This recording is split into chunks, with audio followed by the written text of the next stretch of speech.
Hello, everyone, and welcome to our show Café des Hommes. And today we're going to be a whole bunch of people. We have Alexis Fontana, Radu Stoenescu, myself, and a guest. This guest is Turd Flinging Monkey.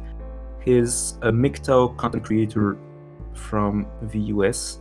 And well, we're going to have a discussion with him about the general context of men and women relationship, how men are kind of deceived and disappointed with the connection they have with women and society in general at the moment, and how it turned out to start a philosophy, a life choice, which is MGTOW. Third Flinging Monkey, maybe I'll let you just kind of introduce yourself quickly to an audience that probably has not really heard of you somehow. So what are you doing? What exactly is what are you trying to promote with your YouTube channel and everything? Oh man, that's a loaded question. So first off, I'm American. I don't speak English, or I don't speak French. I do speak English. I only speak English. So I apologize for everyone who is disappointed. Um, I've been a YouTuber since 2015. I've produced a few thousand videos. And I mean, I don't know. Like, you either know what MGTOW is or you don't. Now, I don't pretend like not everything I do on my channel is MGTOW related. And also, the way I describe MGTOW isn't like orthodoxy. Going your own way means going your own way. So, what I call MGTOW will differ from what other people like. Some people have different interpretations. MGTOW's a pretty big tent. It basically, reject marriage and cohabitation and that kind of stuff, which is going to cause you to be put into a meretricious relationship, and then oppose gynocentrism, and that's basically all MGTOW is. As long as you're not promoting marriage, and as long as you're opposing gynocentrism, that's basically it. I go beyond that myself, but that's not necessarily MGTOW. That's more like a personal philosophy. I don't really have a name for it. It's a little bit of this, a little bit of that. But if you don't like that, if you reject that, it's not. That's not MGTOW. That's like I guess my flavor. Some people like it, some people don't. It's whatever.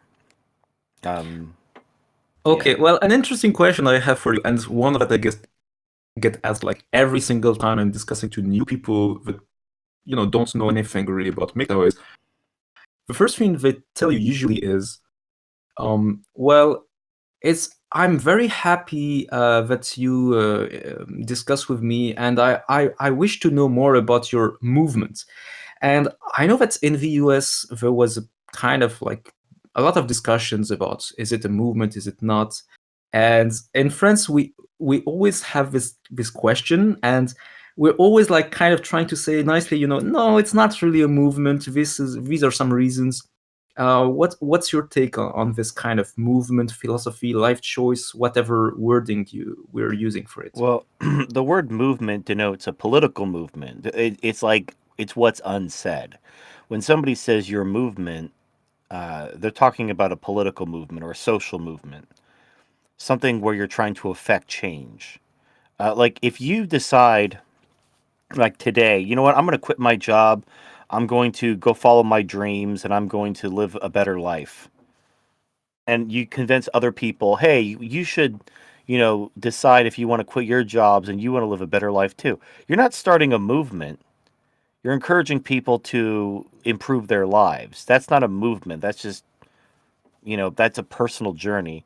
So the reason why people resist the term movement as it pertains to MGTOW is because it has a lot of baggage. It denotes a political movement. It denotes a social movement, where social movements and political movements are trying to achieve something political.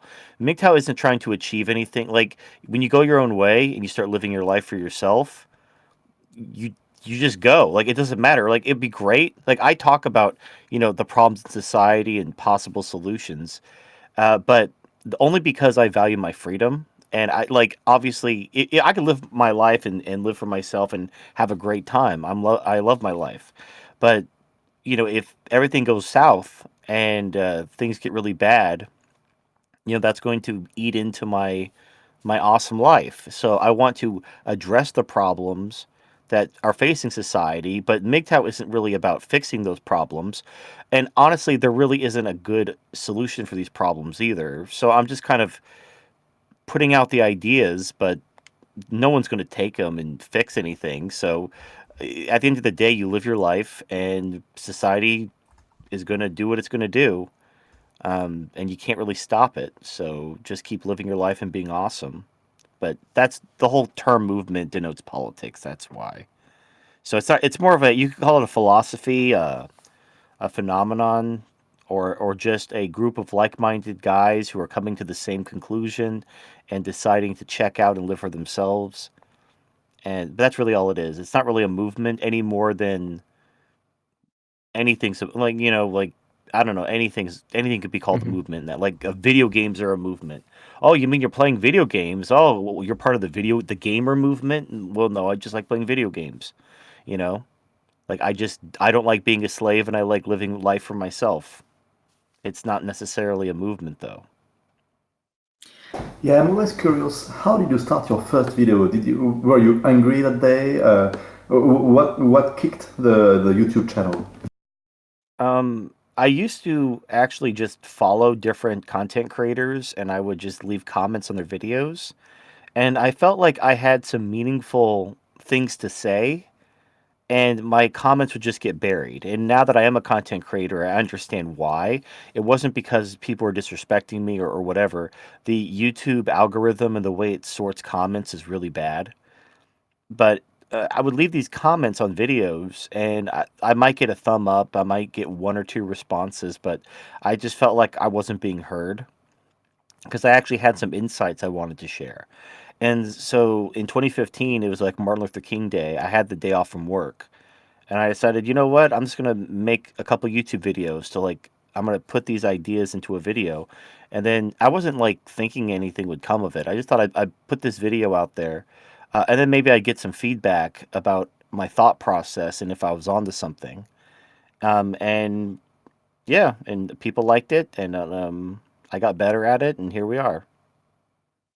Yeah, you're kind of a prolific content creator. I mean, you have more than a couple thousand videos on your main channel, and I don't know Yep. if I mean, I'm not even sure how you manage it. You have like several shows during the same week, or how are you doing practically? Oh, well, so there was a period which I call, like, well, I don't want to, I'm not going to dig that up. But there was basically, the algorithm was favoring daily content.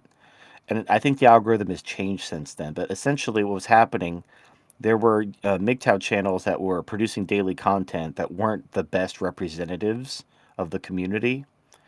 And attempts to try to improve the quality of MGTOW content was unsuccessful. And the people basically just doing daily podcast, easy clickbait videos, they were always at the top. And Mhm. so what I was thinking about how to work smarter, not harder, because I couldn't just produce an original video every day. It's way too much Yeah. work. So what I figured out to do was do a live stream and then break it up into like 10-minute segments, and then publish the segments each day. So there'd be a video uploaded, but cutting up a live stream into segments is actually, you could do that in less than an hour. The content's already there. You're basically just recycling it. And that's a lot less work than recording a video, editing a video, so on and so forth. So through being able to cut up live streams, I'm able to produce daily content. Where normally I'd only be able to produce like 2 videos a week, maybe three, and then that would be it. So now I don't really need to produce daily content anymore. That era is over. All the people involved that were the ones kind of soiling the community, they've all left, or they've had their channels shut down or whatever. And also, this is kind of a mixed blessing, because before YouTube channels were monetizable, people only produced content because they believed in it.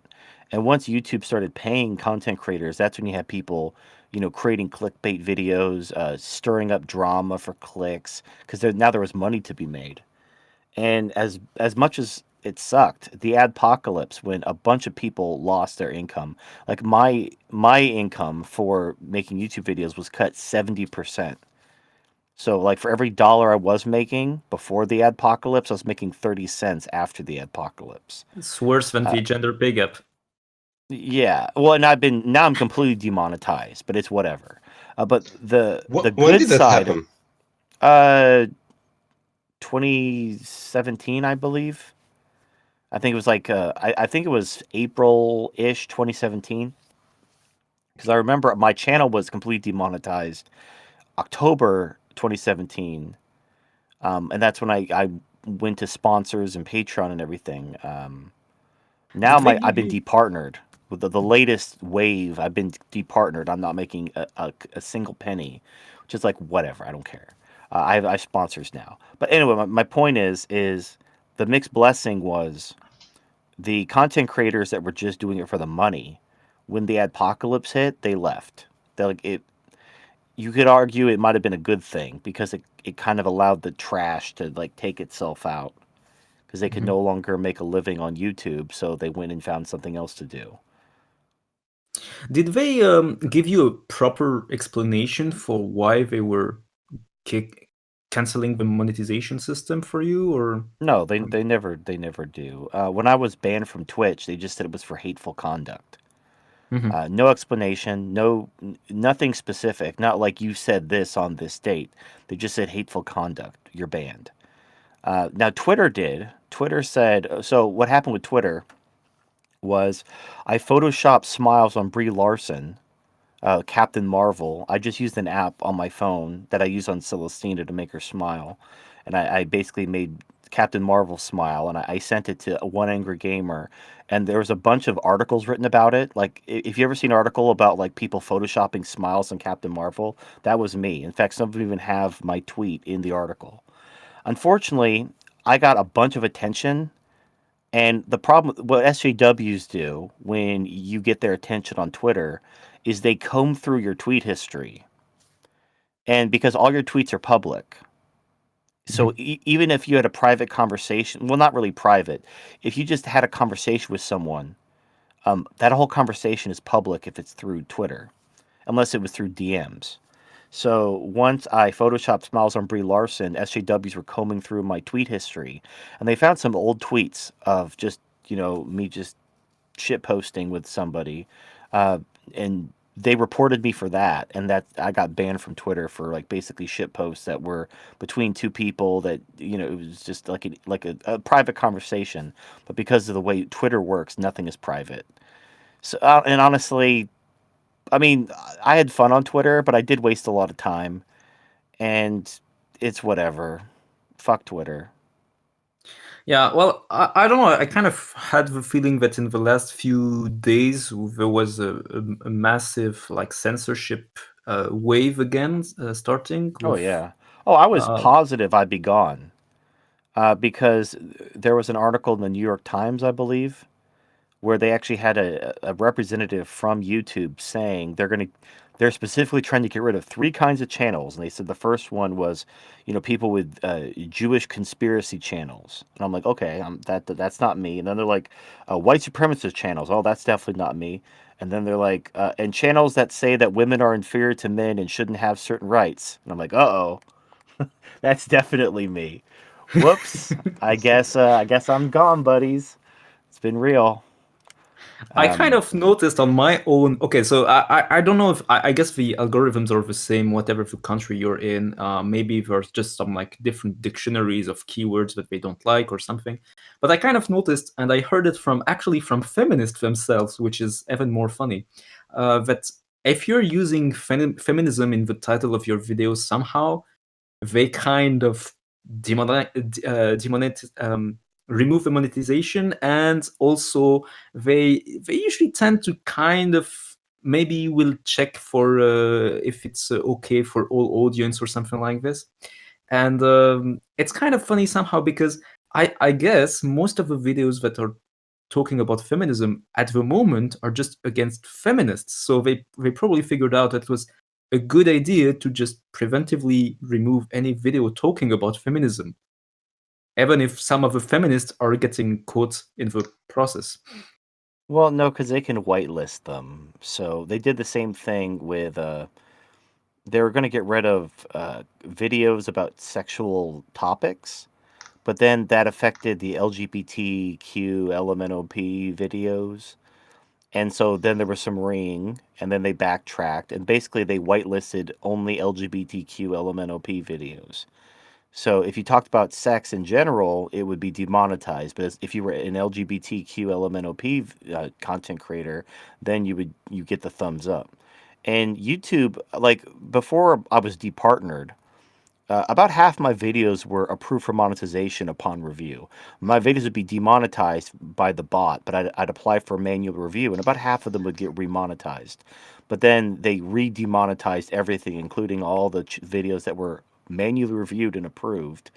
And that went on for like a couple months, and then they just departnered me, which means I'm no longer eligible for even the gesture. Like all my videos were always demonetized and always permanently demonetized upon review.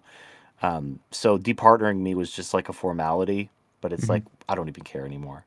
Honestly, at this point, I wasn't even expecting to be on YouTube anymore.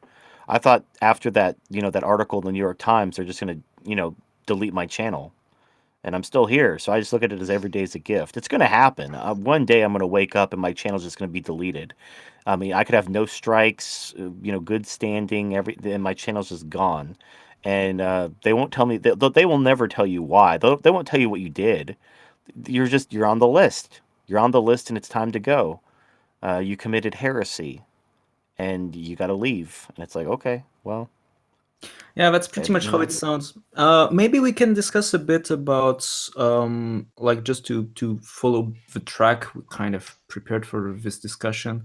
Maybe talk a bit about how what the general context is, and explain. Okay, what is gynocentrism technically, as short as it can get, and why this is a problem for most men, and we have something to do about it. Okay, well, gynocentrism is defined as the exclusive focus on women or the exclusive focus on the female perspective at the expense of the male perspective. So it's when women they're not only prioritized, they're prioritized to the extent that they're the only things that matter.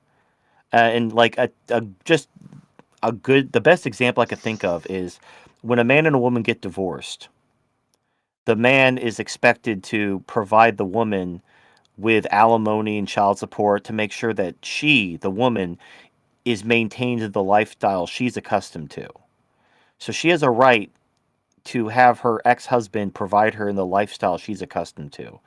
The guy, though, like if he loses his job or whatever, he can't make ends meet, they don't care if he's living out of his car.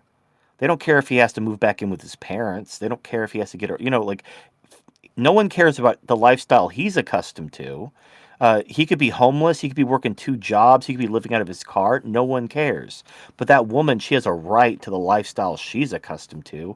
Now, there's no basis for that. Like, they're both adults. Why does she have a right to a lifestyle, but, if he's living out of his car, that's okay? Why is a woman like, oh, she can't be poor? Poor women, no. But homeless men, who cares? That's gynocentrism in a nutshell. I mean, just it's hard to explain it. It's better just to give examples of it until you kind of get the general idea that society just only cares about women, and men are just expendable tools that can just be thrown away, and no one will think twice about it. Yeah, a good example we had in France not so long ago, I actually remember, is seeing some headlines saying that basically there are 20% homeless women in France. We need to do something about it, and everyone was. Personally, I was thinking, like, what about the 80% of men? We don't need to do Yeah, no anything one about cares. it. Well, Yeah. well, honestly, you know how you get the 20% of homeless women off the street? Tell them to lower their standards, because there are no homeless women. There's just women with high standards. If a woman like is in dire straits, all she's got to do is find a boyfriend, and she's not homeless anymore.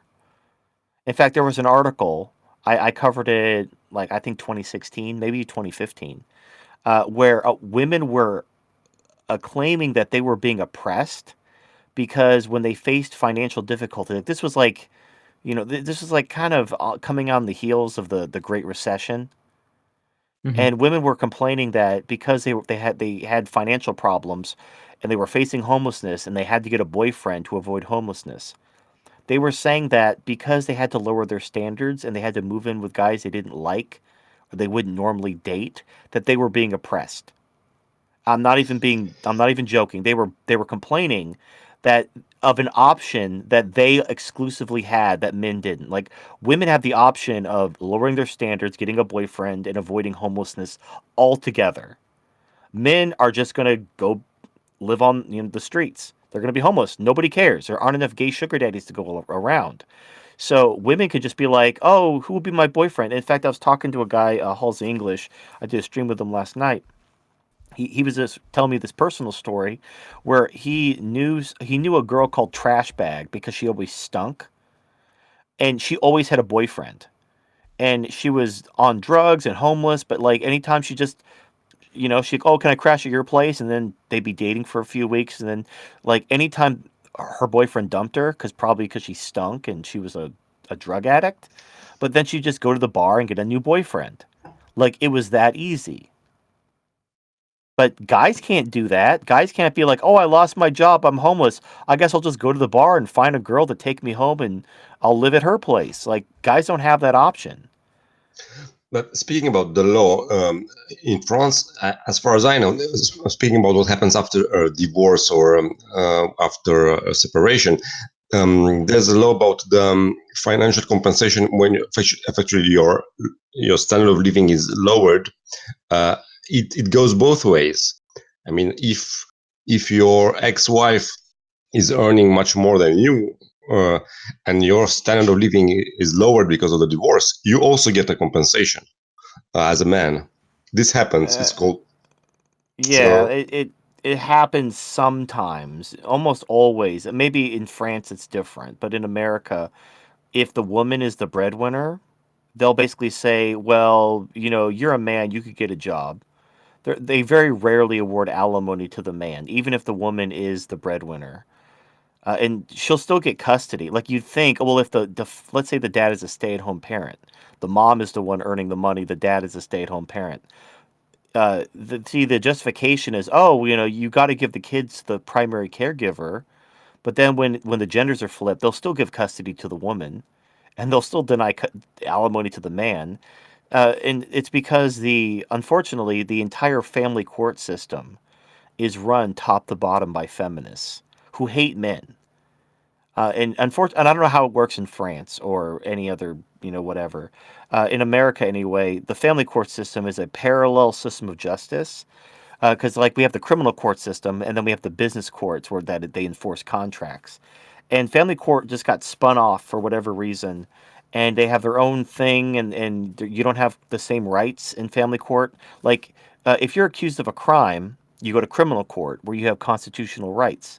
But if you're accused of like raping your kids or beating your wife in a family court, you're not given the constitutional rights afforded to you, even though you're being accused of a crime. And this should now fall under the purview of the criminal court. And they just do this because vagina. And you go to the family court where you don't have rights, and the judge hates you. Everyone who works in the family court is a feminist who hates men, and they just hook up the woman and screw you, and there's nothing you can do about it. Like, you could have the fanciest lawyer you can afford. They can't help you because the judge and everybody hates you because you have a penis. But And nobody cares. Nobody's doing anything about it. but honestly, you can actually refuse to go to a family court and to ask for your case to be judged in a criminal court. Isn't it true? As I read this, No. the Feminist Lie. You know that book. Yeah, Uh, yeah.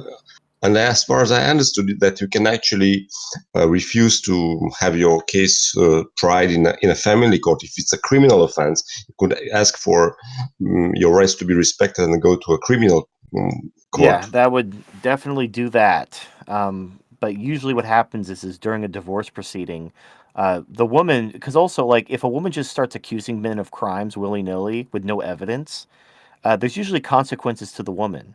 But in a divorce proceeding, the woman can accuse her husband of molesting her kids and beating her and raping her. No evidence, Nothing, just pulling it right out of her butt. And that will help her win custody even when there's no evidence, and then nothing will come of it. It's just to help her get all of her cash and prizes into the divorce, and there's no consequences for her lying. So it's just family court is absolute cancer. It is like it's a feminist sentencing hearing. But then, and There's still, no you have to accept to go to the family court. If you say I don't want this be tried in a family court, I need a criminal court. right. How, Well, how, but how, how does sure, this? you How could is it? try that. Well, Is it they really functioning? don't. Well, it's like the same thing with in college they have their own pseudo systems of justice. They have what are called Title IX tribunals, where men are accused of rape with no evidence and just kicked out of college, which can screw up their entire life. They owe a bunch of money, they can't get a job if their name is in the press, and they have no rights. And they just get away with this because Title IX, and they just gave themselves this power. And what they should do is, as soon as they're accused of rape by a student, they need to go to the police, and they need to launch their own investigation, and then take the jurisdiction away from the college. But most of them don't. They just get expelled from school, and they think they're going to get a fair shake, and they don't, and they end up suing the school. And some of them win, some of them don't. But these parallel systems of justice that feminists they create for themselves, and then they run it, and they basically take rights away from men and just destroy their lives with no evidence. And the laws don't get changed because women are the majority of voters. So complaining about this isn't going to do anything. You could be smart. You can, like, if you know the law, if you know how to maneuver around it, you can, be smart about it. But you can't actually repeal anything or change anything. And every time a man does something, like in Canada, there's a guy named Ian Gameshi. He was like a radio DJ, and three women conspired to falsely accuse him of rape, because he was like into like the BDSM scene, and he had a relationship with all three of them at different times. Uh, he used their, like, I guess their text messages, like they left a paper trail of their conspiracy, and he used that to exonerate himself. As soon as that happened, feminists came in and basically made it illegal for men to do that. Now, the fact that these women were clearly lying and conspiring didn't matter to feminists. A man got away, and so they had to change the law to make sure more men couldn't get away in the future. So anytime a man outsmarts the system, the feminists go to the government and they get the law amended to close that loophole. Which is why, like, for example, some people are like, well, what if I marry a foreign national woman? If she divorces me, she'll get deported, so I win. Well, then feminists come in. They're like, actually, if a woman accuses you of abuse, she can't be deported. So it's actually incentivizing her to accuse you of abuse, even if you're not abusive. So you can't outsmart the system. And even if you do, feminists will simply go in and change the law. And it happens so quickly. Like, it takes like MRAs decades to even get to a courtroom and present a case. Feminists can get a law change within a 4-year period, like not even a 4-year period. They just cry to the government, and by the next election, because women are the majority of voters, and the only way to get women to vote for you is to buy their vote by giving them something. So you just give them more rights, give them more welfare, give them more affirmative action, whatever will get them to vote for you. And so every election cycle, men lose more rights and women are given more rights. I'm not sure if you know this, TFM, but actually in France, we do have a ministry dedicated to equality between women and men. I'm saying this in the precise order of equality between women and men because they judged that saying that it was equality between men and women was a bit too sexist because why putting men first? It's not a joke. It could be one, but it's not. And they actually have a whole system, basically. They have some commissions, some committees deciding what could be the next possible laws and everything. And if you dig into it, you actually realize there's a whole. It's kind of a system, basically, where you have some people that are going to benefit from it, that are basically clearly some feminist NGOs or whatever, and they're just actually writing the reports asking for more money, and these are validated by the ministry, and they just get more money, and they get more reports to write, and it's just a looping, and it's kind of a never-ending cycle of spending money and using it for whatever feminist ideas. and it's pretty insane. In the last like 5, I think the ministry was launched like 6 years ago officially, and in the last 6 years they actually managed to get quite a few things like passed in the law, and it's insane. Yeah, but I think that Okay. but the French system is different from the common law system. So I think, in a sense, even though there are some cases, I mean, extreme cases, any case is a new case in the French law. It's not like, I mean, the precedent that does not set a standard for the next judgment. This is why maybe there is something that's, I mean, nothing goes forever the same way in the French system, because any case is a new case in a sense.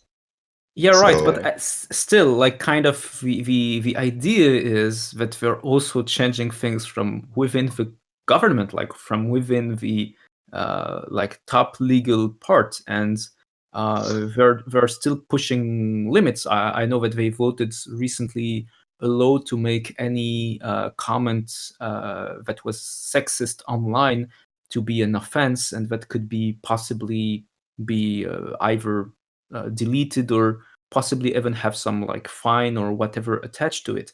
So they're just kind of, I have a feeling they're kind of pushing it, and it's, yeah, you're right, TFM, about it, because basically you have plenty of small feminist groups that are on the sides that have their own parallel universe where everything is about being basically misandrist, and they're just kind of pushing progressively their agenda, and you can't really control any of these groups. They're on their own, and that's about it. You can't do anything about it.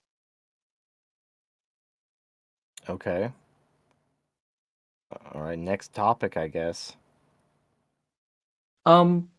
Okay, well, next topic we wanted to cover a bit is, okay, how MGTOW was created, and because we came across these like kind of we have the original MGTOW manifesto, if we can call it like this, Yeah. from Yeah. the So year basically, 2000. yeah. Yeah, you had, so there in the beginning, or I could do like the whole, like the You can do the doomed dramatic voice. 2016. In the dawn of the first age, when the darkness began to spread, one stood before the tide. He was known as the Warren Farrel. And so you had okay, so it really started with second wave feminism. So Warren Farrell was a second wave feminist. There's a bunch of pictures of him marching with Gloria Steinem and everything. He was all about equality for the sexes. Well, so after second wave feminism, women basically got equality. Any possible impediment to female equality was removed during second wave feminism. And so, as far as people who wanted equality, basically, we're done. Cool, we did it. Female equality has been achieved. And then feminists kept going and like, no, give us more. We want more welfare. We want affirmative action for women. We want to we want to take rights away from men. We want more rights for women. And so the male feminists, that like Warren Farrell, he's the kind of the godfather of the modern men's rights activist movement. He was a second wave feminist that basically he was like betrayed by the feminists. Like once they outlived their usefulness, all the male allies got thrown under the bus and called misogynists. And so the original men's rights activist kind of movement was about trying to fight for the equality of, like, trying to keep the promise of what feminism said it was about. So feminism was supposed to be about equality. Well, now that it's gone past equality to basically female supremacy, going like now they're fighting, like, it's not just, hey, men and women are equal. Now it's, oh, women should get more, and then we need to take stuff away from men. We need to handicap men in order so that women can be better, and we want to create this like female domination. And so pretty much the men's rights activist movement was built on egalitarianism and gender equality. And it kind of breaks my heart a bit because they were labeled like they did everything they could to not be labeled a hate group. Like they would tone police, they put women in charge of different groups to put a female face on everything. And they were desperately trying to avoid being labeled a hate group. They wanted to always present a logical, fact-based argument for equality, and they wanted to hold, like they thought having a reasonable conversation was possible. And then, nope, the Southern Poverty Law Center declared them a hate group anyway. And then all their female allies stabbed them in the back and threw them under the bus. So I skipped a lot. So the MRA movement was started pretty much after, I think third wave feminism, which started in pretty much right after the Cold War ended, third wave feminism started. And that's when feminists really started, they crossed the line. Like, you could argue, like maybe during the 60s, you could argue there were some barriers standing in the way of women.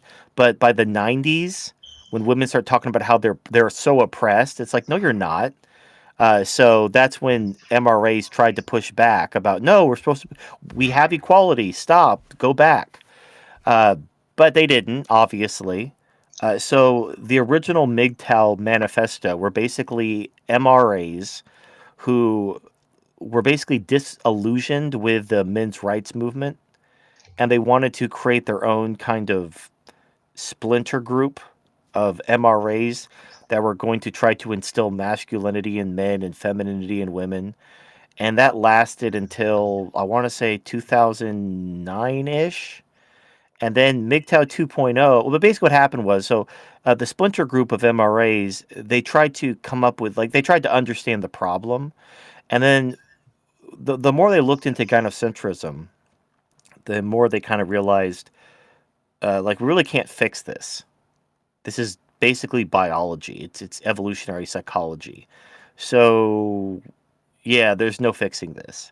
So at that point, it's like, so I guess we just watch the world burn at this point because we can't fix this. We can't fix this politically. We can't fix this socially. We can't fix this through reasonable discourse. So you just shrug your shoulders and walk away at that point. So that's kind of where MGTOW 2.0 was born. And that pretty much is going on more or less to this day. I mean, you could, there's been other splintering groups, but they're more or less the same. Essentially, MGTOW is, other groups have added to MGTOW. Like you have IBMOR, which is like black nationalism plus MGTOW. You have gays going their own way, which is like gay rights plus MGTOW. You have groups like that they're basically adding to MGTOW. But yeah, there hasn't really been like a new complete pivot of the entire MGTOW community, because at this point it's more or less just a personal philosophy of living for yourself and enjoying life and self-actualization and all that stuff.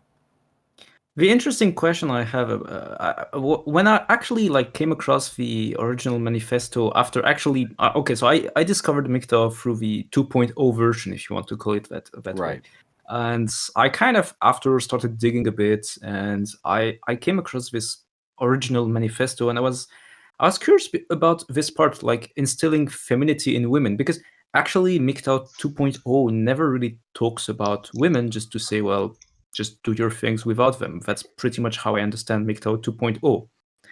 So I was actually curious about this kind of original plan of instilling femininity in women. Is it something you think is still kind of on the making in MGTOW 2.0, or is it some kind of In original a target way, that was dropped? well, basically, it's a fancy way, like just like when traditional conservatives talk about, uh, you know, biblical values, family values, traditional family values, masculinity in men, femininity in women. They're really talking about patriarchy. They don't want to call it patriarchy, but that's what they're talking about. What is femininity? Femininity is women taking care of kids, being nurturers, being, like not strong, independent women that don't need no man, but being women. So that only works when you have patriarchy. Patriarchy is the product, and femininity and women and family values and all that stuff are the consequences of patriarchy. This is where MGTOW 1.0 hit the wall, and where MGTOW 2.0 kind of like shrug their shoulders and realize you can't fix it. Because when you realize patriarchy is the answer, and then you realize how patriarchy will never happen, like nobody's going to do that, and it's the only. It's like, imagine like let's say you're a doctor and somebody's morbidly obese, and you keep telling them you need to lose weight or you're going to die of a heart attack. No matter how many times you tell him, no matter how many charts you show him, he's not going to lose. He's not going to go on a diet. He's not going to make the changes necessary to lose weight and not die of a heart attack. So he's going to keep coming in. He's going to keep asking for pills, but he's never going to go on a diet and change his life. So you just give him his pills, and then eventually he dies of a heart attack. Or maybe he has a minor heart attack, and then maybe that scares the crap out of him, and then he finally goes on a diet. But unfortunately, Western civilization is that morbidly obese person, and you keep telling them we gotta bring back patriarchy. That all these problems get solved if we bring back patriarchy. No one wants to hear that, because now we have this like the sacred cow of egalitarianism and equality is too strong. So no one wants to hear we need patriarchy. So, okay, all right. So maybe when you suffer a minor heart attack, you'll listen to me. Or maybe there isn't going to be a minor heart attack. Maybe that first heart attack kills us. And then that's all she wrote. And that's the end of the Western civilization. I guess we'll see. But what do you think about, the economical variable, the economical, in a sense of the economical origins of this problem? Because isn't it? Oh, I mean, in France, we have a system which is more socialist in a way. So the resources are more, in a way, distributed, not fairly, but in a way, anyway, the resources are more distributed than in the US. And there's a hypothesis that we have here about why men get divorce raped in the States, and why is this massive transfer of resources from men to women? Is because the state does not do this in the States, whereas here in Europe we have a transfer of resources which is much wider. And isn't it? Don't you think that maybe this explains why you have this strong, war of sexes in the US, whereas in Europe maybe it's not that strong? Nope, not even a little bit. I've heard this argument before. There's absolutely no merit to it. It's basically you're kind of. I'm not accusing you of doing this personally, but people who want to make this argument, they try to focus on a minor interpretation of a subset of data to try to make a broad sweeping case that capitalism is the problem, or but here's the rebuttal, and this will blow it away. So if the solution is we just need to give women more resources, because I've heard this argument, if we give women more resources through socialism or welfare or whatever, then they won't need to divorce rape men to acquire resources, because they'll be getting the resources from the government. So then they'll marry men who make good fathers rather than marrying men for their money just to divorce them and take their money. And so we'll have better families with women who will marry men who are good fathers because they're not concerned about money, because the welfare state or the socialist state is taking care of them. It sounds good on paper until you consider that, at least in America, we've been doing this for over 50 years. It's called single mother welfare. Like since the 60s, we've been giving women all this welfare, and what they do not do is find a man who's a good father and raise their kids. What they do is they get pregnant from the same drug dealers, the same top 20. It's the 80-20 rule. The drug dealers screw all the single moms, and then they just get the kids, go on welfare, and they're just single moms on welfare. They don't care, and they don't even care about their kids. They don't even like their kids. Their kids are just a meal ticket in order to get welfare and child support. So no, it's not like giving women free money makes the problem. It doesn't just make the marriage problem worse, because the single motherhood and the welfare dependence and the criminality that it breeds destroys everything. So not only are you not solving one problem, you're making that problem worse, and you're creating 10 other much worse problems when you just shower women with welfare. Again, what works is patriarchy. Like, not socialism, not showering women with money, taking their rights away, making them stay home and make babies because that's what they're good for. And then society thrives and everybody's happy. Even women are happier because they don't want to work. They're it's stupid. But yeah, no, giving them money makes the problem exponentially worse. Yeah, I guess that my take on this kind of economical discussion is more like basically in American system, the political part of the government basically doesn't really want to get involved in this and just wants to have the women happy, so they just let the whole system redistribute the money inside the society. But in our case, we want everything to be organized by the state somehow. So we want everything to be managed by the state. So the only difference is just like instead of having a parallel system of courts, basically it's inside within the standard court system, and you just have also divorce rape in France happen. I mean, we discussed with Alexis not so long ago with NGO trying to take care of fathers that were divorce raped, and well, it's not very easy for them as well because they have like 7% of the custody of children, and they don't. I mean, they lose half of their things. So it's the same everywhere basically.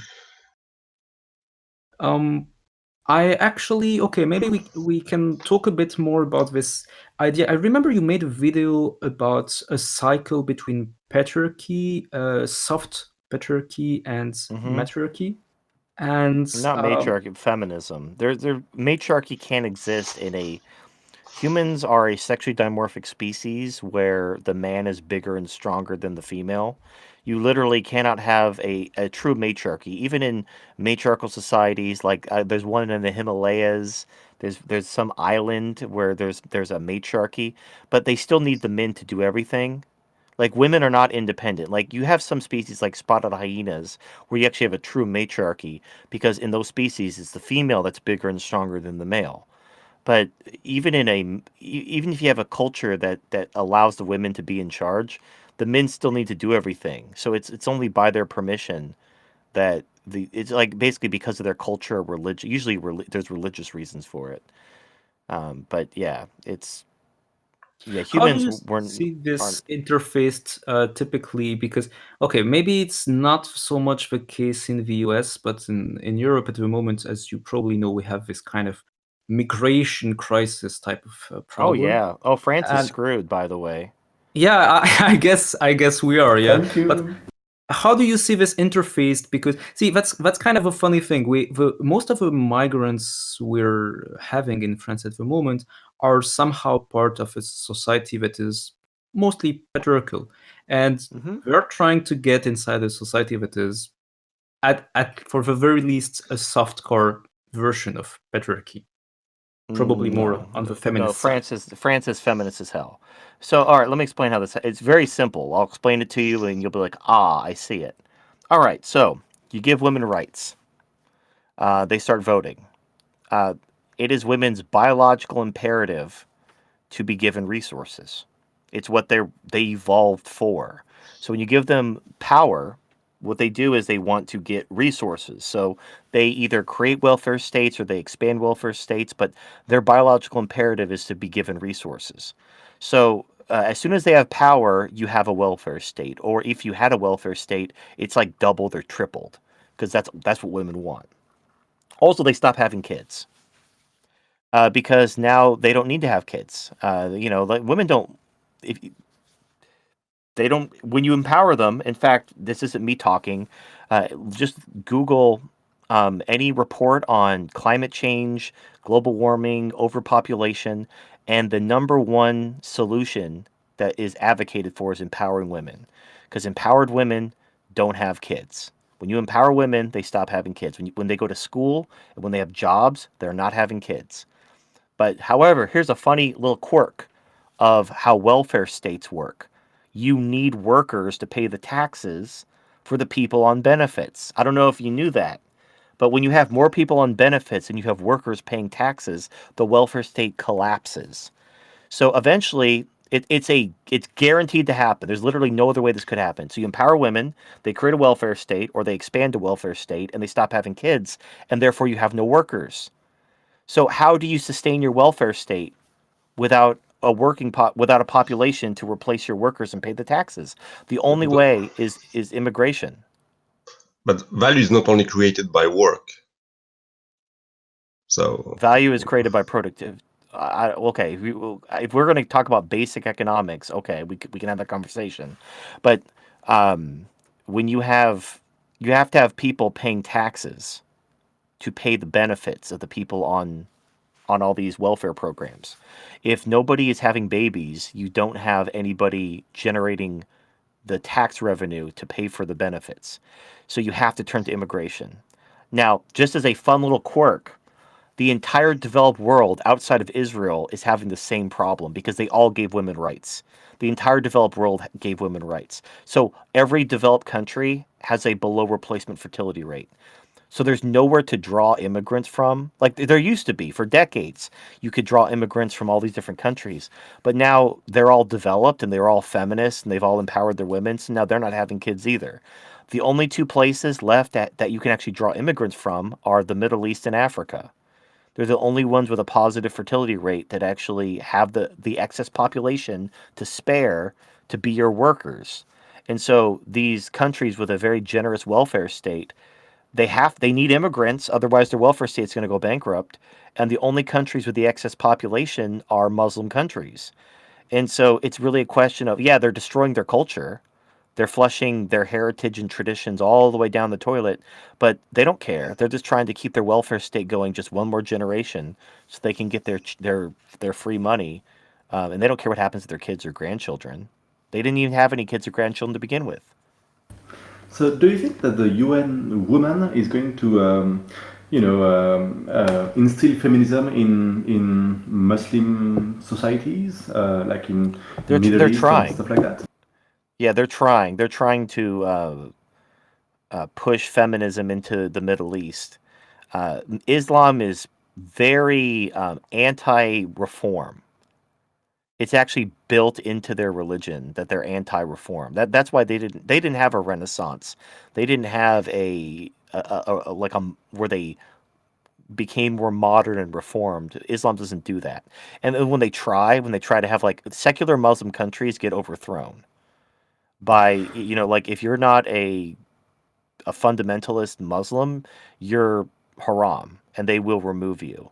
It may take them a little bit, but they will remove you. So Islam is very hard it's pretty much impossible. The only way to get them to reform is to basically destroy the religion itself. And because unlike Christianity, like in the West, we have that whole separation of church and state because people didn't like when the Catholic Church ran Europe during the Dark Ages.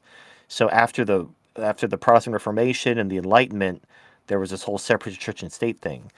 And that never happened in Islam. There is no separation of church and state. So you can't reform the religion because you'd also have to destroy the government.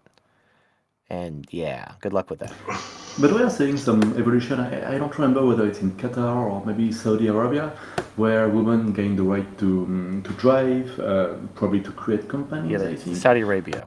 Yeah, the prince of Saudi Arabia. He's trying to modernize Saudi Arabia, and they're a monarchy, so ultimately they allow them to vote in local elections, but the Saudi family rules that country, and they're not up for election. So voting has limited utility because it's like in China where they have a one-party system. Yeah, you vote, but it's a one-party system, so it really doesn't matter that you vote. Same thing in Saudi Arabia. However, Saudi Arabia, a lot of people are there's some people on my server who live in Saudi Arabia, and there are a lot of very pissed off people. And essentially, the problem is the United States is enforcing global feminism. They're pushing feminism into other countries, and they're enforcing it, and they're using the power of the UN and everything to like if you try to stop them, they'll declare it a humanitarian crisis, send in peacekeepers to shoot you. So it's blatant imperialism, where the United States is spreading feminism at the point of a gun. However, the United States is about to run out of money, and so all these secular governments that the United States is propping up, they're going to go very quickly as soon as the United States isn't there to point guns at people. But are you saying that we should basically? I mean, the solution would be a Saudi system. I mean, The Saudi system is actually it's one of the most balanced systems, because in the guardianship system in Saudi Arabia, yes, the women are under the authority of a man, whether it's their father, whether it's their husband, but the man has responsibility over the woman. In Western countries, the man has responsibility over the woman but has no authority. So the Saudi system is at least balanced. You're balancing authority with responsibility. In the West, the man still has his responsibility to his wife, but he can't do anything to her or tell her what to do. She does whatever she wants, and then he has to pay the price for it. okay, I'm Which sorry, is but a very I understand, okay. Go but ahead. I don't see that Saudi Arabia is a thriving society in a sense, because I don't All right. because in it doesn't seem like the Muslim world is really like I mean, why would France would be screwed if we have so many immigrants from the Middle East? I mean, I don't understand. It seems for me that there's a contradiction in what you just said between some kind of a admiration for the patriarchy for Islamist patriarchy, and then at the same time saying that France is screwed, because of immigrants. Or maybe I didn't get it right. Okay, so first of all, I'm not talking about an Islamist patriarchy. I'm talking about patriarchy in general. So you can have a secular patriarchy, you can have a Christian patriarchy. There's a group in America called the Amish, who are pacifists. They're Yeah. pacifist Christians, and they're very patriarchal, and they have all the kids. Like families in Amish communities have like 10 kids. It's crazy. Uh, that's what, if you want to raise your fertility rate, you have to have patriarchy. There's really no alternative. But the reason why the Muslims are there, the reason why France has such a high Muslim I think it's like 15% of your population are Muslims. That happened because of you needed people to work and pay taxes to pay for your welfare. That's why they were invited in. And they will take over your country. And then France, like there might be a country called France. There might, the But Eiffel in a Tower might sense, still be there, but isn't this France, a solution in the end? I mean, if we uh, follow your train of thought, in a sense, isn't it a blessing in a sense? If well, okay. Well, you have to. So at the end of the day, humanity will be fine. Humans aren't going to go extinct. Western countries will absolutely go extinct. So if you're talking now, is it good for humanity if French culture and history is wiped? Like think about like what the Spanish did when they came to South America. They basically destroyed entire groups of people. They just killed all the men, bred with the women, and then converted them to Christianity, taught them Spanish, and their native culture was gone. Like if you go down to South America, everybody's Catholic, everybody speaks Spanish because the Spanish wiped out their culture and forcibly assimilated them and replaced their culture with Spanish culture. That's what's going to happen to Western civilization through Islam. There might still be a country called France, but the people, the culture, everything will be completely different. You'll all be speaking Arabic. Your skin will be much darker than it currently is.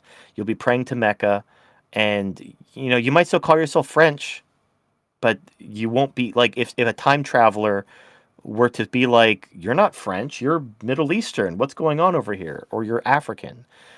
Now, at the end of the day, the Earth and humanity doesn't care. If France goes extinct and is replaced by Islam, humanity will go on.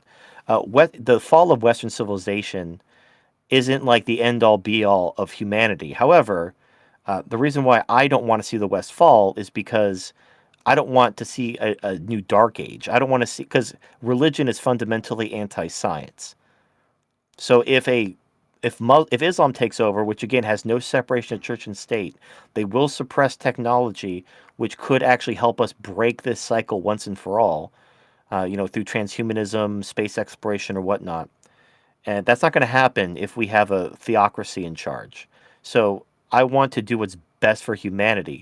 Now, when it comes down to individual cultures like France, Sweden, Germany, these places that have embraced the feminism and they're thrown open their borders to immigrants, and now the countdown has begun until they're gone.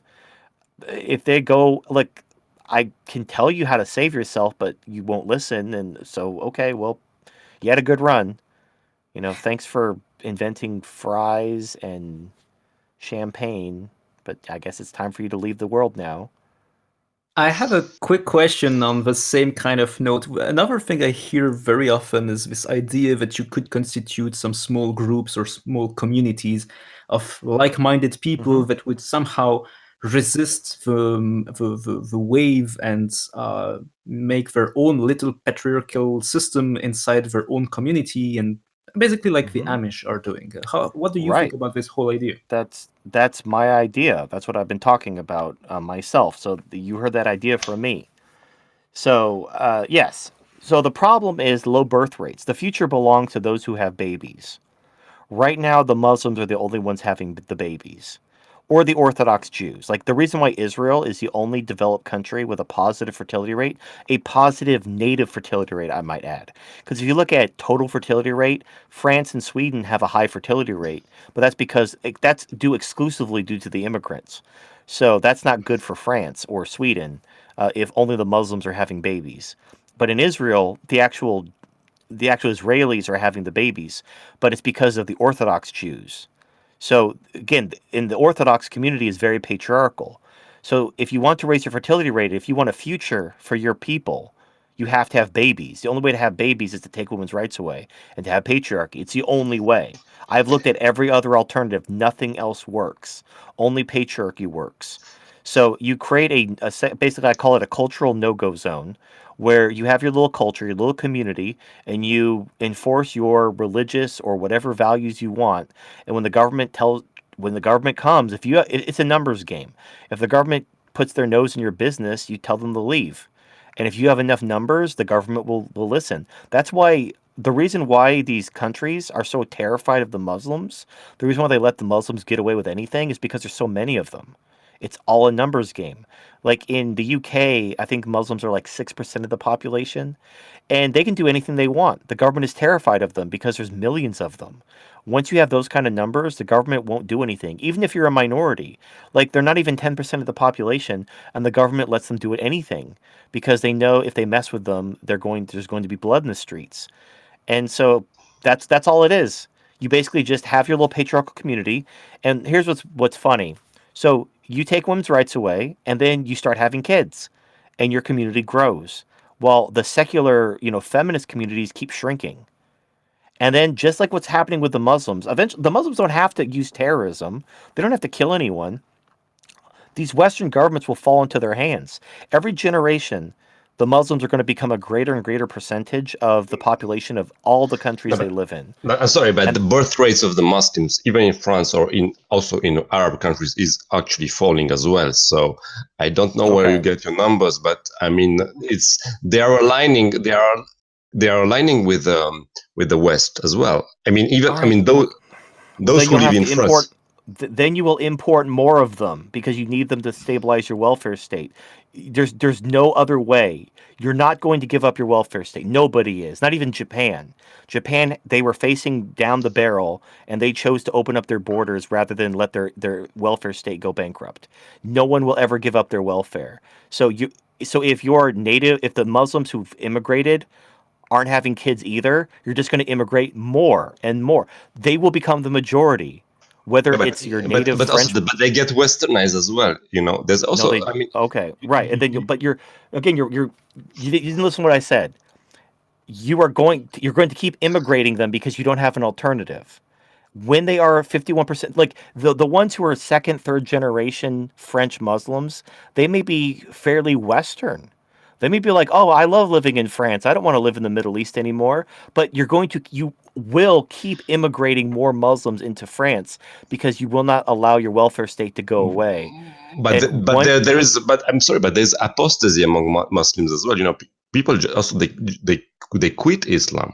I mean, there's a trend also even in the because you're speaking as if people will stay the same, but there are a lot of movements of conversion, apostasy. I mean, we can speak in ethnic terms, but also in a sense in religious terms. So when you have religion, you have conversion, apostasy, you have atheism, and those people are not dumber than anyone else. I mean, they also can. I mean, and they do quit Islam as well. So because you're speaking in a sense, okay, and the Muslim apocalypse, they stay Muslim and keep on growing, but that's not actually. I mean, factually, there are a lot of struggles, and of course, it's not happening like that overnight. But still, I don't you think that you miss a real trend there? That there's a change, maybe not that obvious, because okay, the most vocal groups are the extreme ones, but there is also a silent movement of secularization among Muslims. Well, I hate to burst your bubble, because it's a great dream you have, but countries, I don't know, you don't have freedom of speech in France, do you? What do you mean? Like you can't just say something and like the government won't do something. Like you have hate speech laws and whatnot. Yeah, like, you yeah. don't have free speech. You're So in correct. America, we have a First Amendment, and yet like the Muslims do not like that. They don't like the First Amendment. They basically want to have Sharia law, which is religious law. And they're pushing for it everywhere, and the government is cucking to them because there's so many of them. Now you could be, and this is happening everywhere. Like Sharia laws, these no-go zones. Like there's this clip of a no-go zone in France where a French reporter went into a Muslim no-go zone, and there was a cafe where it said no women, and it's completely illegal. Like you can't do that, but they did it. And the reporter went in there like, hey, how come women aren't allowed in here? And they're like, because we said so. Yeah, And we then know she was that. she was interviewing a Muslim woman, and she was like, "Oh, this is France." Like you're saying, this Muslim woman came to France wanting to be French. She didn't want to be like living like it was the old country. She even says, "This is France. This isn't the old country. Women shouldn't be treated like this." Blah blah blah. And then the men pulled up and were like, "What are you doing?" And then she's like, "Oh," and then the conversation was over. And it wouldn't surprise me if she disappeared that night. So you're like, oh, people are leaving. Yeah, then they die. Apostasy is a death sentence in Islam. And again, yes, But the ones who but the Right. theory is not the reality. I mean, I know the theory. Oh, it absolutely is. You are immigrant. Okay, if you stopped letting them come into your country, if you turned off the spigot, the argument could be made that you could slowly modernize them, and then the problem wouldn't get worse. But the problem is, as they modernize, as you empower their women, they stop having kids, and then you're the same problem. Who's gonna pay for this welfare state? Because you won't give it up. So then you have to let more of them in, and so you're causing your own problem because of your welfare. You have no alternative. Where are you going to get your immigrants from other than Islam? No one else is having the kids to send you other than Muslim countries. And so even if you are modernizing the Muslims by the second or third generation, the Muslims that you're inviting in are not modernized, and you're constantly replenishing their numbers. And because the Muslims, even if they're slightly more modern, more French than their first generation parents, they're still going to be more conservative and more Islamic, and they're going to be pushing for things like Sharia law and the restrictions and stuff like that. Once they're the majority, I'm telling you, once they're the majority, it is game over. They will steamroll you, and you could be like, "Oh no, not them. They are apostates. They're French now." You keep telling yourself that because history does not agree with you. I mean, Okay, I want to believe. We can all hold out hope because I don't see no country's going to give up their welfare, and no country's going to cut off the immigrant. Like they could say, "Hey, we got to stop letting immigrants in." Okay. Oh no, our welfare state's about to collapse. Crap, let the immigrants back in because no one's going to give up their welfare. So it's going to happen. So I guess we'll find out whether you're right or I'm right. I don't agree with you, but maybe we can skip with it to another because Maybe let's not just focus on that topic. Yeah. But it's an interesting question, though. So yeah, maybe we can move on. I think we another thing we kind of noticed we could talk about was this whole idea of responsibility without authority, and we already kind of discussed it a bit. And I noticed there is this kind of conflict among women at the moment as well, with this idea that they want a good man, at the same time they want equality, and it seems to be conflicting, but they don't really seem to realize it somehow. What's your take on this? Well, they want it all. They want a man to be responsible for them and take care of them, but they also want to be independent. Like it's a child's reasoning. The child wants it both ways. The child doesn't like. They don't want. They don't understand. You can't have your cake and eat it too. If you want to have your cake, you can't eat it. Otherwise, it's disappeared. If you want to eat your cake, it's going to be gone. You can't have it anymore. And the child says, "No, I want it. I want both. I want to have my cake and I want to eat it too. I want to be equal, but I also want to be taken care of. I want a man to provide for me, but I don't want a man to tell me what to do." But unfortunately, responsibility and authority are intrinsically linked. And when you try to separate them, everything breaks down. For example, using another welfare example, I don't want to have an opinion about what people do with their body, or what, like, if someone wants to do drugs or whatever, I don't care. But when you cry to the government and make them pay for your health care with my tax money, now I care what you do with your body, because I don't want to have my taxes raised because people are making stupid choices. So now laws are going to get passed about what you can do to your body, and I don't want that. But when you make me pay for you, when you make me responsible for what you do to your body, now you force me to have an opinion about what you should and shouldn't do to your body, and now we're going to pass laws restricting what you can do to your body. And the problem is, that's going to happen regardless. You can't tell, like, the government, for example. You can't say, "Government, I want you to take care of me, but don't tell me what to do. Don't pass any laws that restrict my freedom, but take care of me when I screw up." No, and you see this with socialized medicine. The government will make healthcare free, but then will pass laws to, force you to live healthier or to do things, because when you give the government responsibility for you, they have authority over you, and they're gonna put restrictions on you. Authority and responsibility are simply linked. You can't separate them, otherwise everything breaks down. Mm-hmm. But women want it all. And so how do we get out of it? I mean, what's your solution to kind of like bring back the authority together with the responsibility? Right, so you can't. I mean, the short answer is you can't.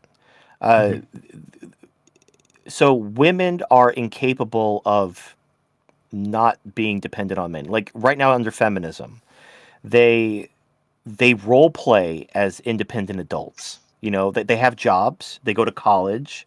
On the surface, like, oh, women, they can do it all. They're finally equal to men.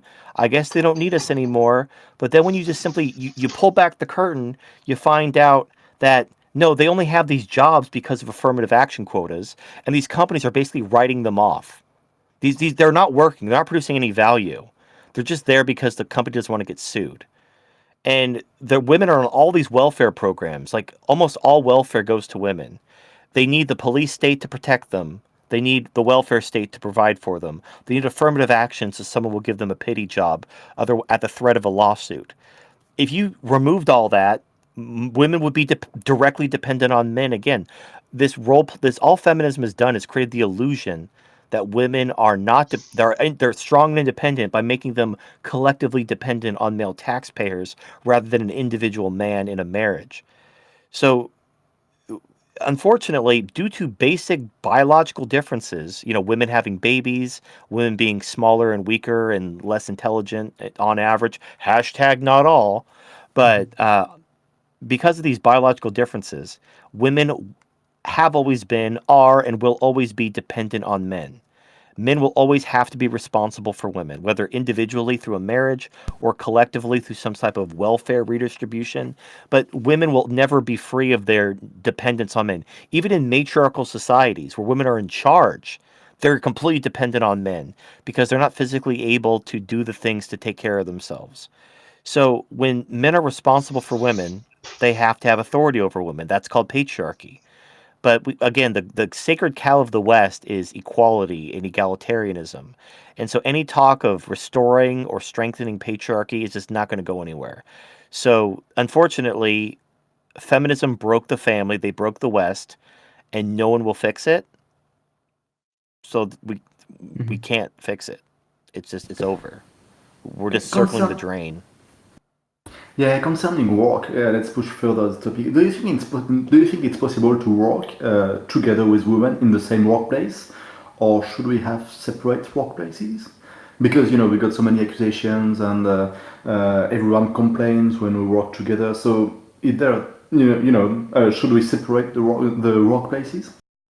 Well, I mean, you could. That would cut down on the sexual harassment lawsuits. But the central problem is these women they shouldn't even be there. They're only there because the government is forcing you to hire them. Now, there are some professions that are female dominated, like teacher, nurse, and stuff like that. But most companies, especially like STEM, science, technology, engineering, and math, women can't even do it. But they're being forced to hire women because of equality. And in like places like fire departments, construction, they have to hire them and then put them in the back office because they can't physically do the job. But if they don't hire them, they'll get sued. So like, it's all artificial. So separating them and having different workforces, essentially, it's just welfare. It's another form of welfare. You're hiring women to basically just be there because you don't want to get sued, and knowing they won't do the job, knowing they can't do the job, but you have to hire them anyway. So yeah, putting them in their own corner where they won't bother anyone, that would be an improvement. But if you actually want to have a growing economy, get them out of the workforce. Just no more welfare, no more affirmative action. If you're not qualified, leave. And no crying to the government and be like, oh, no one's hiring me because I'm a woman. No, they're not hiring you because you're not qualified, because you can't do the job. Well, actually, on that note, it's funny because I'm not sure if you actually came across that topic at some point, but we had at like in not so long ago, we had this discussion about should we implement anonymous resume to help women get more jobs in France?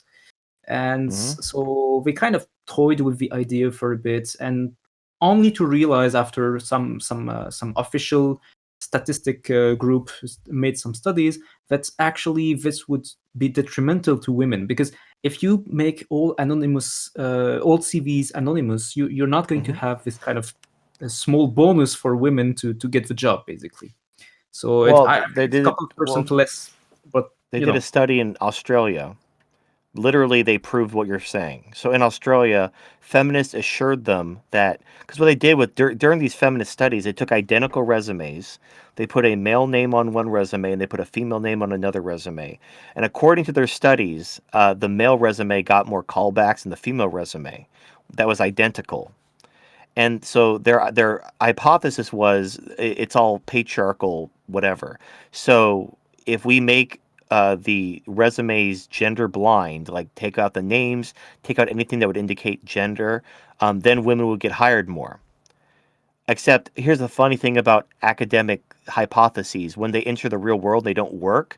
It kind of exposes, like, I don't know how they were torturing the statistics, but I know they were, because they actually implemented this in Australia. They instituted gender blind hiring, and less women were hired, far less women were hired when it was gender blind. And so feminists, instead of saying, oh, I guess it's not the patriarchy, I guess women aren't qualified. No, they're like, go back to the quotas. Like, it's just hilarious when they're exposed.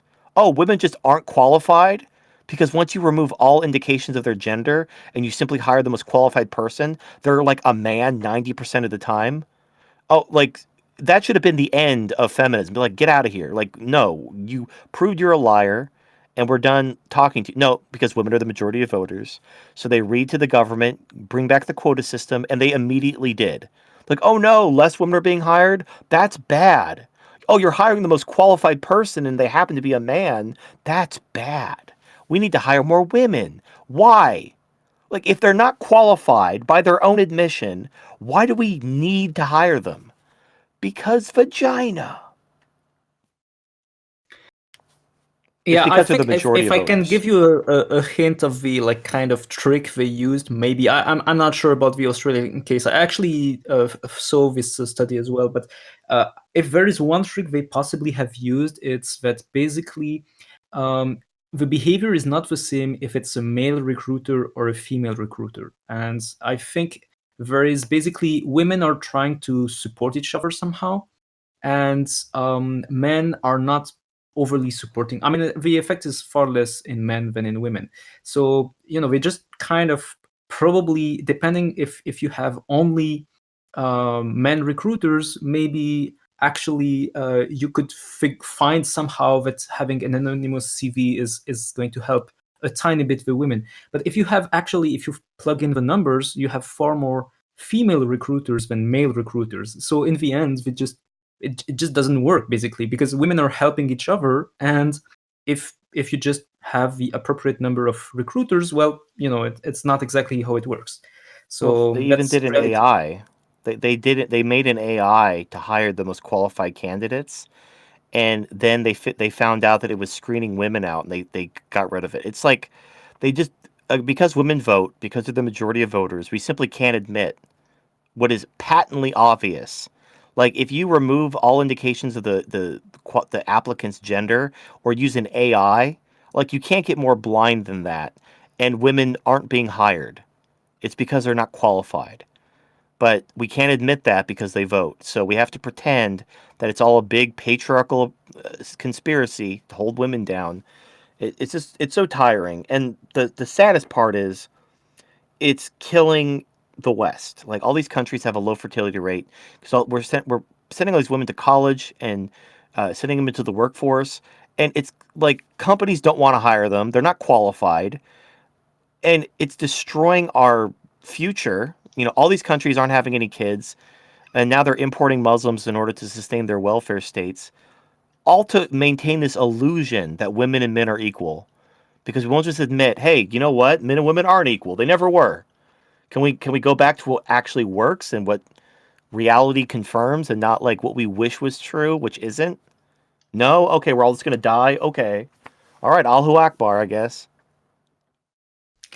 Okay, maybe we can move on to our kind of last topic we wanted to cover, which is all about hypergamy and the whole idea that you made a kind of video that is I wouldn't say your manifesto, but it's pretty much your manifesto still. She will Okay. never love you. So you made an original version of it. You made a special edition out of it. Oh yeah, that's old. That Yeah, was it's ye olden back in times. 2015, I guess, or something like this, right? Yeah.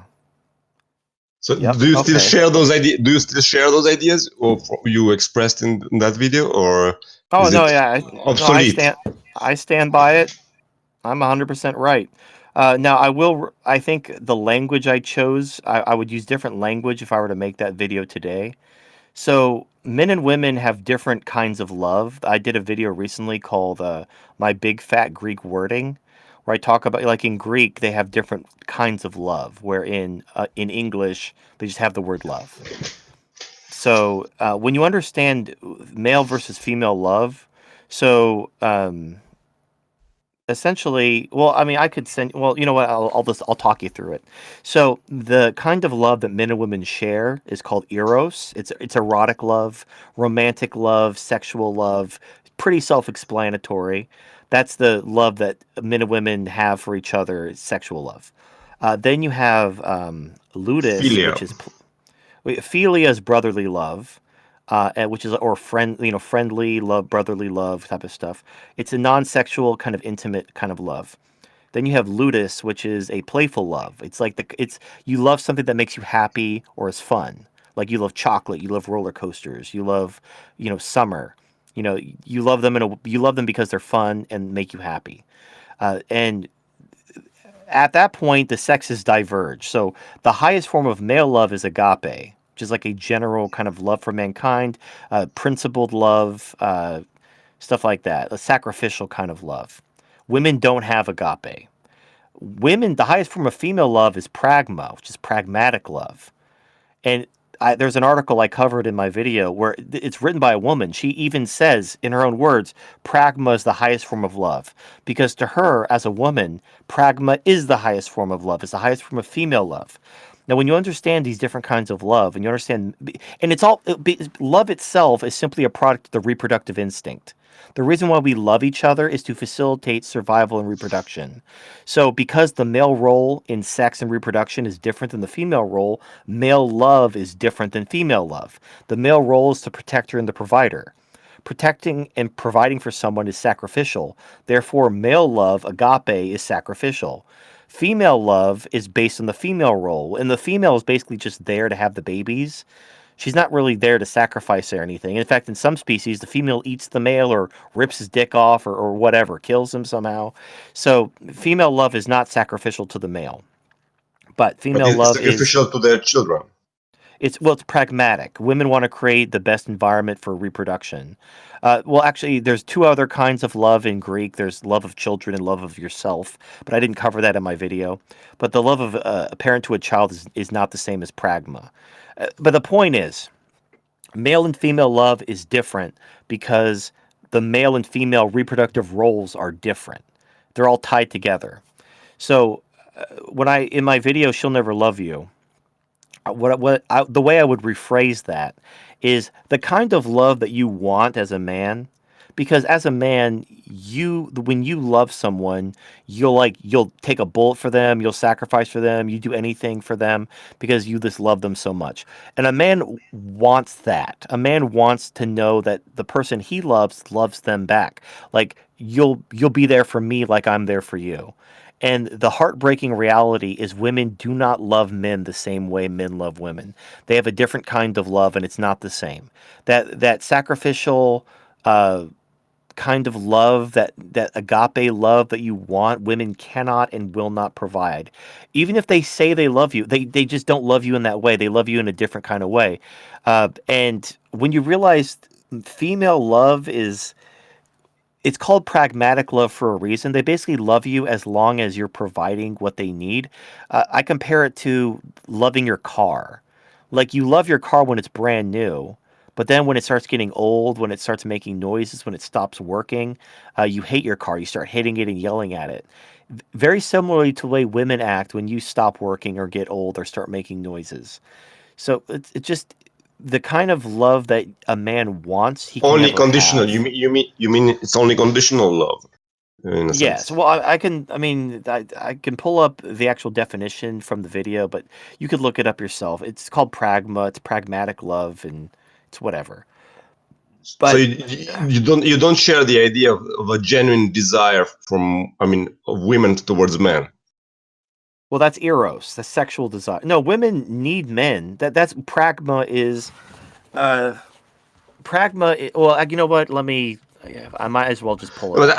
But I'm pointing to the distinction. I mean, the famous Rollo Tomasi distinction between genuine desire and conditional desire. So this is where Oh, what I'm well, pointing to.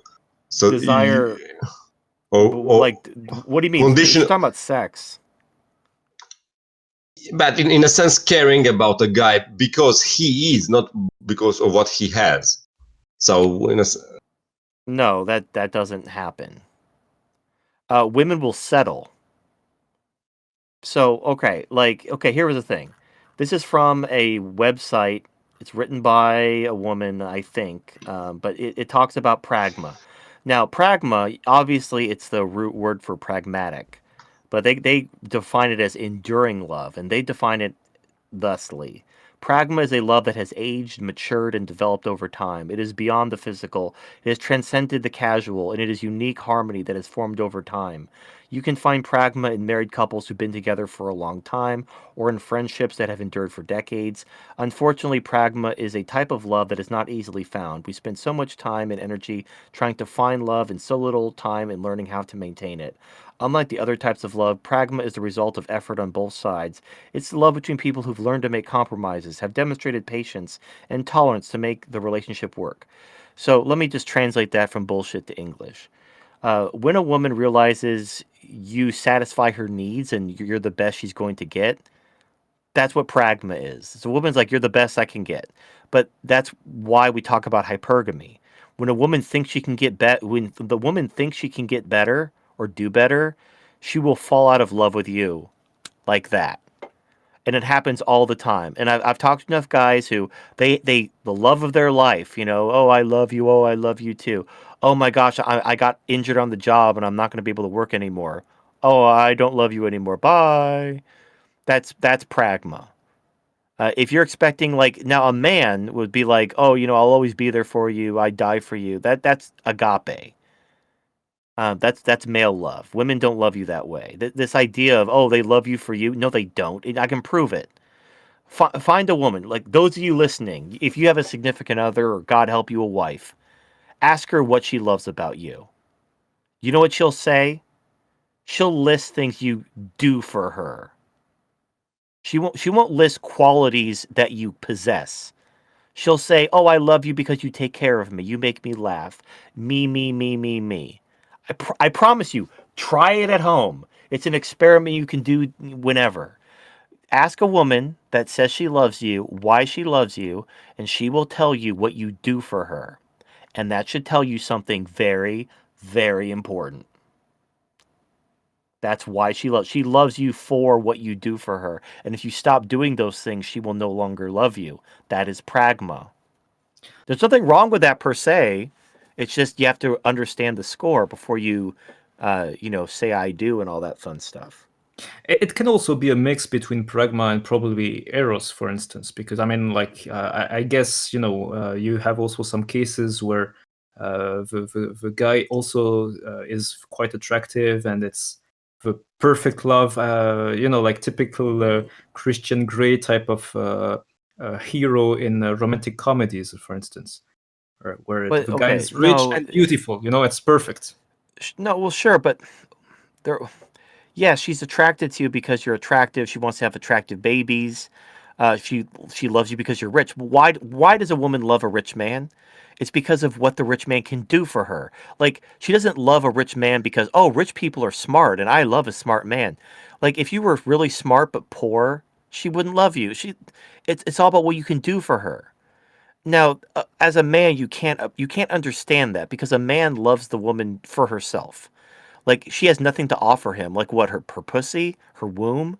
Like, that's the only thing she can do. In fact, if a man only loved a woman for her pussy, then, like, once a woman was menopausal, like her womb shut down, the sex has probably either been severely restricted or even cut off. You'd hate her. You'd be like, what do I keep you around for? You can't have any more kids. You're old. Why do I keep you around? So clearly that doesn't happen. The thing is I don't hate women for being women. Women have always been this way. The problem isn't women. I don't like. It would be nice if women could have could love a man the way he wants to be loved, but I understand why. Like, you have to appreciate the biological and kind of evolutionary reasons for why this is the way it is.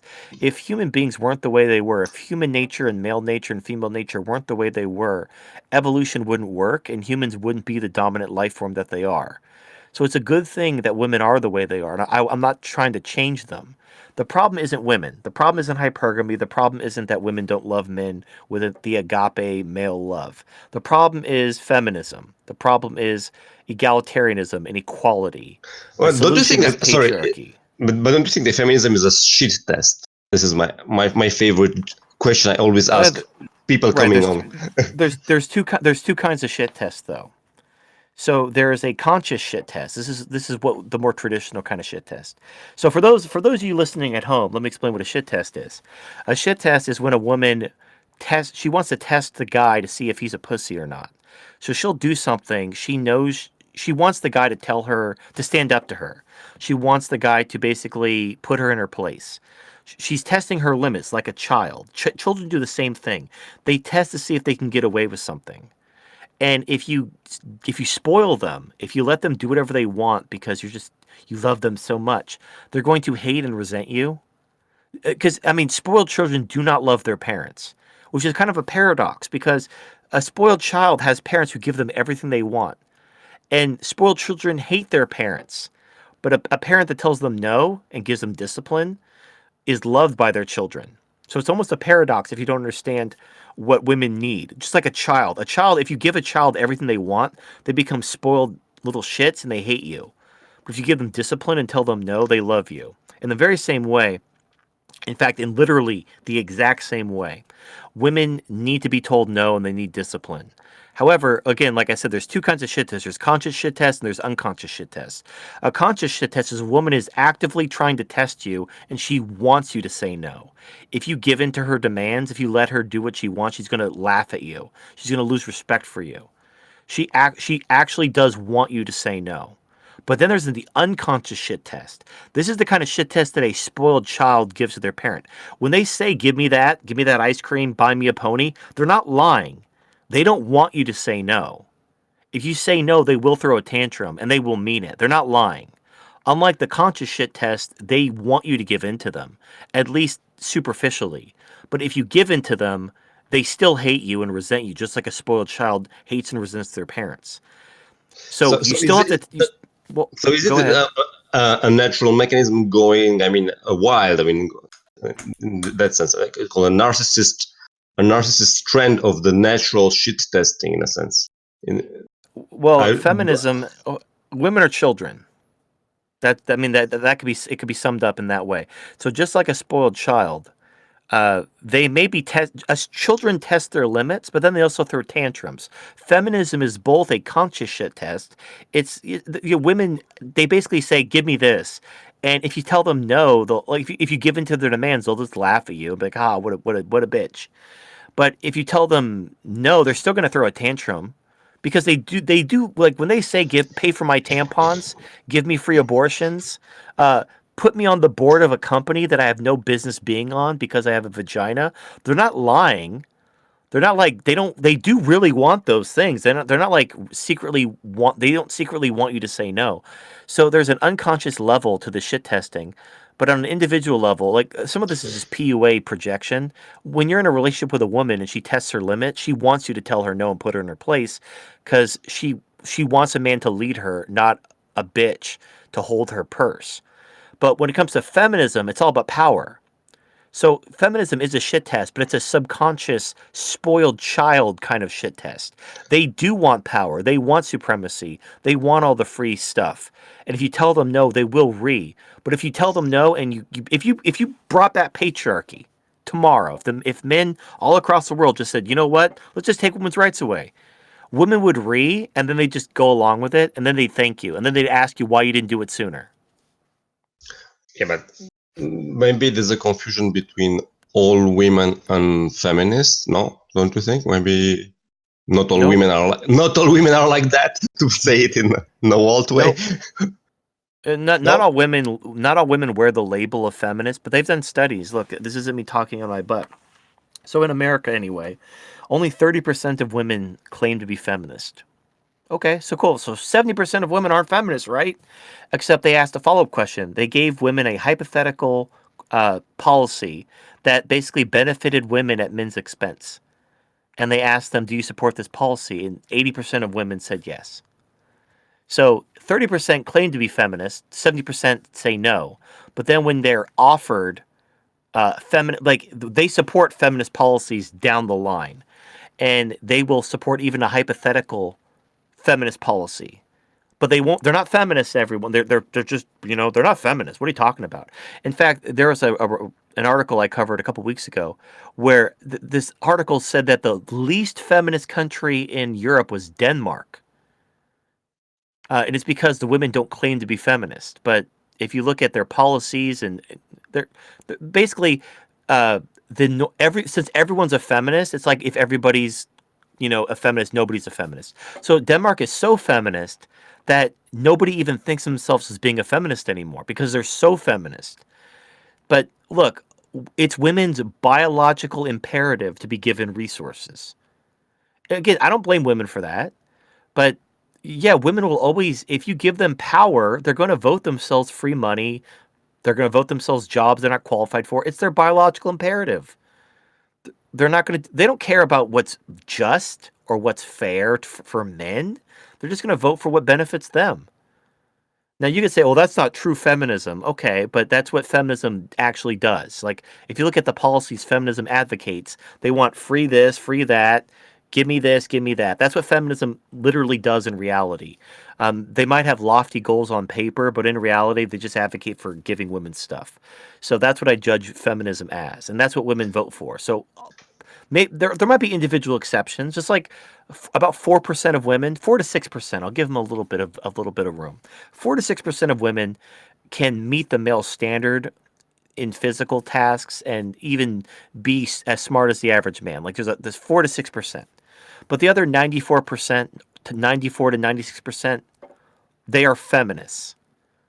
They will vote themselves all the Gibbs and they don't care. So that 4 to 6% don't matter. You can't base a society on 4 to 6% of the female population.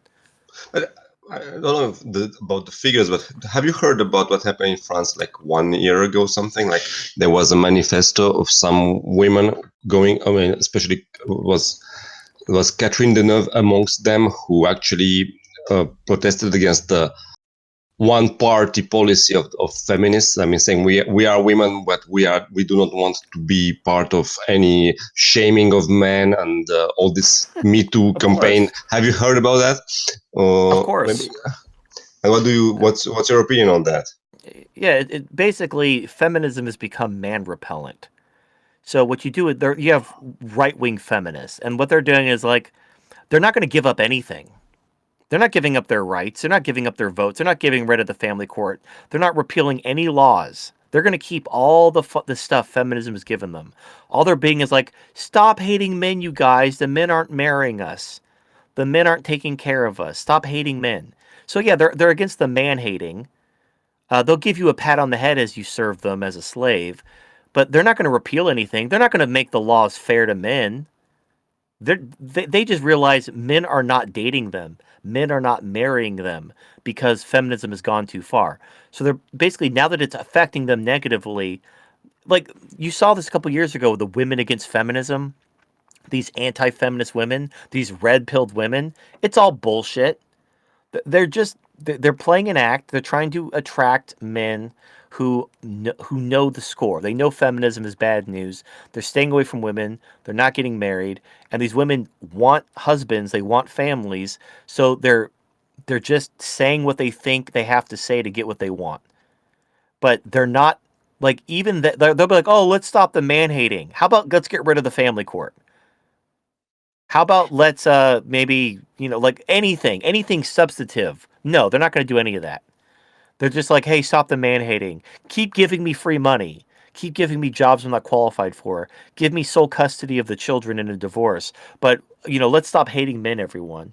That's not anti-feminism.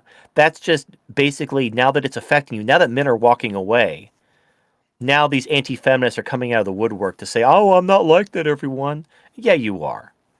And look, I've talked to anti-feminist women. I've listened to other talks of anti-feminist women. There was one her name was Barbara for you to see. She claims to be she's an anti-feminist. She'll openly admit the laws are biased against men and it's bullcrap and it shouldn't be that way. But then when asked what rights would you give up, she said none. So they'll admit, oh yeah, this is bullcrap. Yeah, the laws aren't fair, but I'm keeping them because they benefit me and I'm a woman. And all I care about is myself. And that, look, again, that's just what women are. And I don't blame them or hate them for that, but we need to build a society around this reality and not live in utopia land where men and women are the same and we can all work together and sing Kumbaya, because it doesn't work. Yeah, the funny thing I also would like to point, TFM, is I kind of noticed that the only people allowed at the moment to kind of criticize feminism are actually women. And it's a funny thing to see, because I read this book quickly, Men on Strike by Helen Smith. It's Right. actually, I mean, it's not any groundbreaking news. It's kind of what everyone knows for the last 10 or 20 years, but it's just possibly put in a nice enough way so that, let's say, it's the tone is nice and calm and relaxed and everything, and it looks very scientific. Okay, perfect. Anyway, so only women seem to have a right to kind of criticize feminism, and the other one are all labeled as misogynist and hateful content and whatever. And Right. at the same time, I have the feeling that this criticism of feminism coming from women is by and large like unfaithful. I mean, they don't really want to destroy the feminism. Usually, when I discuss with people that are claiming to be against feminism and they're women, usually they tell me that the third wave has gone too far, and that's about it. The other two waves are just fine. Right. Oh, you're not wrong. That's exactly what they say. Again, they're not giving up the family court. They're not giving up all the stuff they got, all the advantages and all the biased laws. They're against they're against two things. First of all, they're against the LGBT, especially the trans community, because through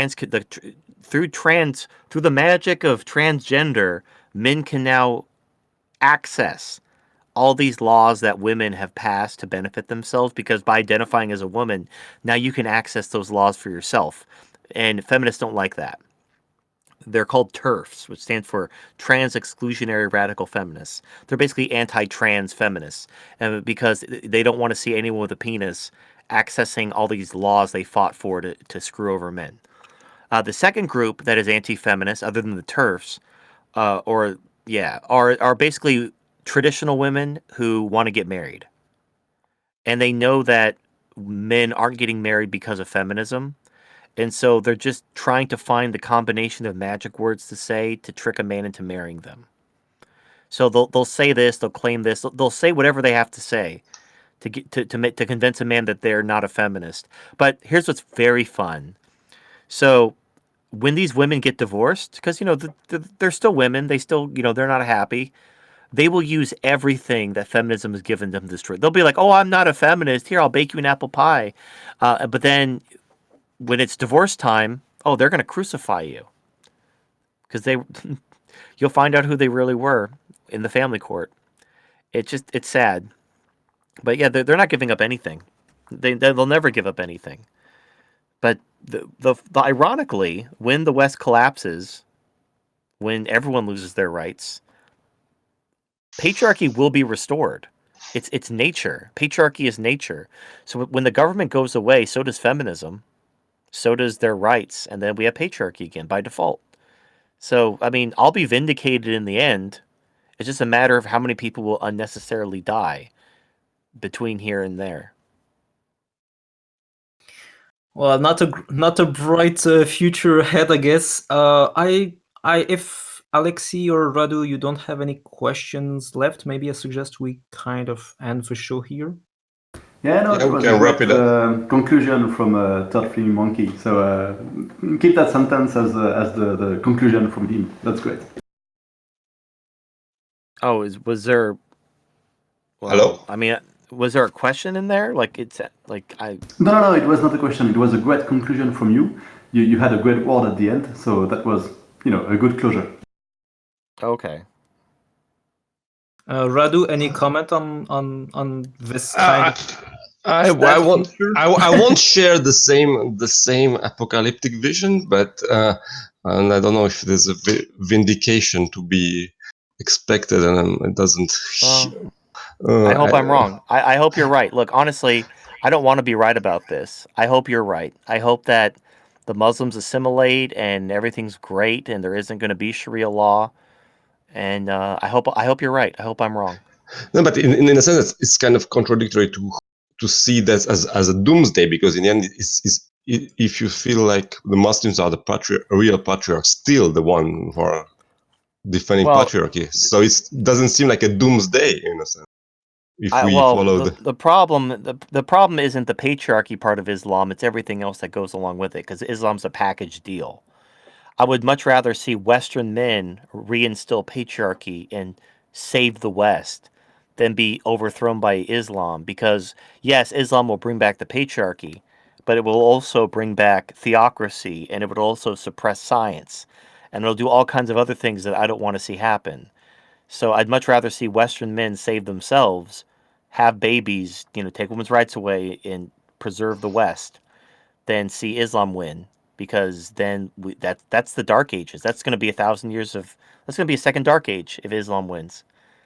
They're going to burn the libraries. Everything's haram.